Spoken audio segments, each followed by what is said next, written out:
Latest one was ഞാൻ കുട്ടിക്കാലം മുതലേ കാണുന്ന എൻ്റെ അപ്പൂപ്പൻ്റെ കയ്യിൽ കിടക്കുന്ന ഒരു റോളക്സാണ്.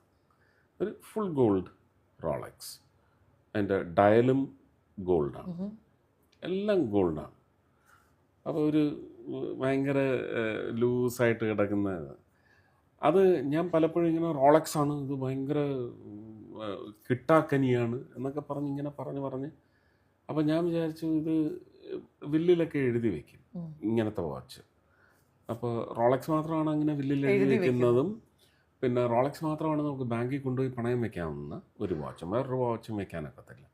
അപ്പോൾ ഇതൊക്കെ ഇങ്ങനെ ചിറ്റപ്പന്മാർ പറഞ്ഞു തരും. അപ്പൂപ്പനത് അങ്ങ് കൊടുത്തത് അച്ഛൻ്റെ ലാസ്റ്റ് ബട്ട് ടു ആ ചിറ്റപ്പനായത് കൊടുത്തത്. അദ്ദേഹം ഗദ്ദാഫിയുടെ പേഴ്സണൽ ഡോക്ടറായിട്ട് പണ്ട് പോയതാണ്, ഇതുവരെ തിരിച്ചു വന്നിട്ടില്ല. അവിടെ നിന്നൊക്കെ വല്ലപ്പോഴും ഒക്കെ വിളിക്കും. രാജൻ ചിറ്റപ്പൻ എന്ന് പറയും, മാക്സിലോ ഫേഷ്യൽ സർജറിയിൽ ഭയങ്കര മന്നന. അപ്പോൾ അദ്ദേഹത്തിന് അത് കൊടുത്തത്. എൻ്റെ അച്ഛനത് കിട്ടിയതില്ല. എൻ്റെ അച്ഛനത് കിട്ടിയിരുന്നെങ്കിൽ എനിക്കത് കിട്ടി.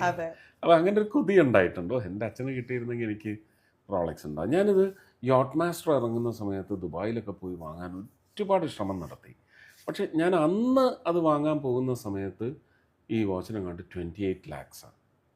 അപ്പം എങ്ങനെ എൻ്റെ ഒരു 10 സിനിമ എന്നുള്ള ശമ്പളത്തിൽ നിന്ന് ഇത്ര വെച്ച് പിടിച്ച് no it does not belong to me എന്ന് പറഞ്ഞ്, വേർത്തല്ല, എനിക്ക് does not belong to me എന്ന് പറഞ്ഞ് വിട്ട് ഓരോ പ്രാവശ്യം പോകുമ്പോഴും അഹമ്മദ് സിദ്ദിഖിയിൽ പോയി, മമ്മൂക്കയുടെ അളിയനാണ് അവിടുത്തെ അതിൻ്റെ GM. വാങ്ങുന്നെങ്കിൽ ഒറ്റയടിക്ക് അങ്ങ് വാങ്ങണം, അല്ലാതെ ആലോചിച്ചുകൊണ്ട് നമ്മൾ ഒരു കാലത്തും വാങ്ങത്തില്ല. അപ്പോൾ 2 വർഷത്തിനിടയ്ക്ക് 3-4 പ്രാവശ്യം ഈ കടയിൽ പോയിട്ടുണ്ട്. അപ്പോൾ ഒരു ദിവസം ഞാൻ 97-ൽ എൻ്റെ അറേബ്യൻ ഡ്രീംസിൻ്റെ ഷോ എല്ലാം കഴിഞ്ഞ് ഫാമിലി ആയിട്ടൊരു വിസിറ്റ് പോയപ്പം MP ഗംഗാധരൻ രണ്ടാമത്തെ മകൻ രമേഷും ഉണ്ട് എൻ്റെ കൂടെ. അവൻ ഇതിൻ്റെ ഒരു ഈസ്തറ്റിക്സ് ഒക്കെ കുറച്ച് അപ്പറാണ് ലെവൽ. ചെന്ന് ഞങ്ങളിങ്ങനെ വാച്ചിങ്ങനെ നോക്കിക്കൊണ്ടിരുന്നത്, ഞാൻ ഇതല്ല മറ്റത്, ഇതെന്താ വില, അത് 57 lakh, അയ്യോ എന്ന് പറഞ്ഞ് മാറ്റി വയ്ക്കും. അപ്പം മുതലിങ്ങനെ ഒരു തട്ട്, റോളക്സ് ആണ് ഇടാൻ നോക്കുന്നത്. മമ്മൂക്ക, ഞാൻ തിരിഞ്ഞു നോക്കുമ്പോൾ മമ്മൂക്കയാണ്.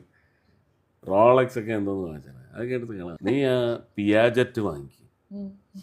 അപ്പോൾ ഇപ്പുറത്ത് വന്ന് രമേഷ്, ചേട്ടാ പിയാജറ്റ് അല്ല, അത് പിയാഷയാണ്, കറക്റ്റ് ചെയ്യും.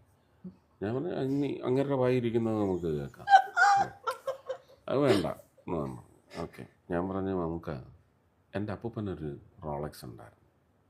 ആ റോളക്സ് എൻ്റെ അച്ഛൻ ഇൻഹെറിറ്റ് ചെയ്ത് എനിക്കത് ഇൻഹെറിറ്റ് ചെയ്യാൻ പറ്റിയിരുന്നെങ്കിൽ എന്ന് കൊതിക്കുന്ന ഒരാളാണ് ഞാൻ. അതുകൊണ്ടാണ് റോളക്സ്. എടാ എന്നാൽ ഫത്തെ ഫിലിപ്പെ നോക്ക്. ഞാൻ പറഞ്ഞു എനിക്ക് അതല്ല, ആ ഒരു ജനറേഷനല്ല ഞാൻ.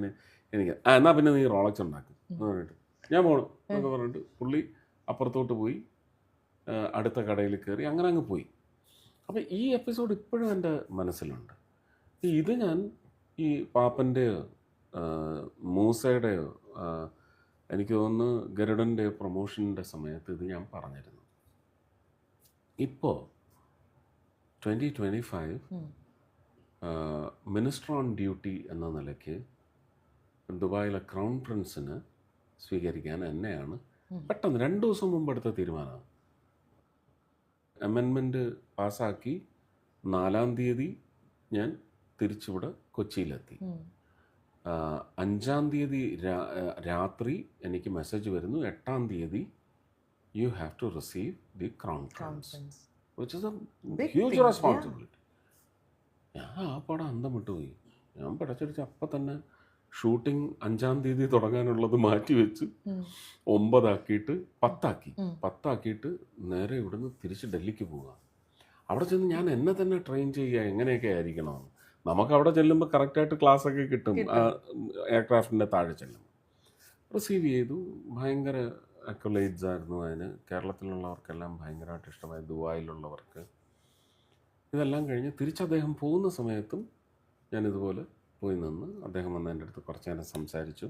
പ്രൈം മിനിസ്റ്ററുമായിട്ടുള്ള ലഞ്ചിൽ പ്രൈം മിനിസ്റ്റർ എന്നെ പ്രത്യേകം വിളിച്ച് പരിചയപ്പെടുത്തി. Is A huge star in the south, super star എന്നൊക്കെ പറഞ്ഞിട്ട് പ്രത്യേകം പരിചയപ്പെടുത്തി. അത് കഴിഞ്ഞ് കൊണ്ടുചെന്ന് എയർക്രാഫ്റ്റിൽ യാത്രയാക്കി ഞാൻ ആ എയർക്രാഫ്റ്റ് അവിടെ നിന്ന് റോൾ ചെയ്യുന്നത് വരെ അവിടെ തന്നെ നിന്നു. അപ്പോൾ അദ്ദേഹം അതിനകത്തിരുന്നതൊക്കെ കണ്ടിട്ടുണ്ടാവും. അതിൻ്റെ അരമണിക്കൂർ ആ ചുട്ടുപൊള്ളുന്ന വെയിലത്ത് അത് എൻ്റെ മര്യാദയാണ്.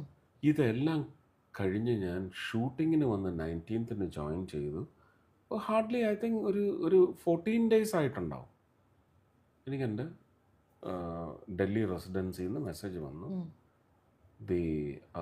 there is a gift hamper from the embassy, UAE embassy in Delhi. എന്താ? ഇല്ല, അറിയില്ല. ഞാൻ പറഞ്ഞു, നമ്മളങ്ങനെ വാങ്ങി വെക്കാൻ പാടില്ലല്ലോ. ഇല്ലില്ല, അതൊക്കെ സ്കാൻ ചെയ്തൊക്കെ വരത്തുള്ളൂ. ഓക്കെ എന്ന് പറഞ്ഞു. ഞാനത് കഴിഞ്ഞ് പിന്നെ ചെല്ലുന്നത് 2 ആഴ്ച കഴിഞ്ഞിട്ടാണ്. ഞാൻ ചെന്നത് പൊട്ടിച്ച് നോക്കുമ്പോഴത്തേക്ക് ഒരു പച്ച പെട്ടി, അതിനകത്ത് റോളക്സിൻ്റെ എംബ്ലമുണ്ട്. നെഞ്ചത്ത് കൈ വെച്ചു. എനിക്ക് അങ്ങനെ ഒരു വാച്ച് എൻ്റെ കയ്യിൽ കിട്ടിയതല്ല എൻ്റെ ഇത്. Who knows this history? someone in the palace should have told him that. അല്ലേ? അപ്പം എൻ്റെ അപ്പൂപ്പൻ എനിക്ക് തരാൻ പറ്റാത്തത്, എനിക്കെൻ്റെ അച്ഛൻ എനിക്ക് തരാൻ പറ്റാത്തത്, എനിക്ക് ഉണ്ടായിട്ടും വാങ്ങാൻ പറ്റാത്ത ഒരു പൊരുൾ. Not for the service rendered, for the culture that I displayed, which was gifted to me by my gurus. എൻ്റെ നഴ്സറി ക്ലാസ് തൊട്ട് പഠിപ്പിച്ച ടീച്ചേഴ്സ്, സിദ്ധാർത്ഥ് ബോഷു വരെയുള്ള എൻ്റെ ഒരു അൾട്ടിമേറ്റ് ടീച്ചർ, ഇവരെല്ലാം എനിക്ക് പകർന്ന് തന്ന നന്മയുടെ പുറത്താണ് I behaved not as a minister. The person inside the minister was displayed during the whole session. അതിന് കിട്ടിയ റിവാർഡാണ്. And that too my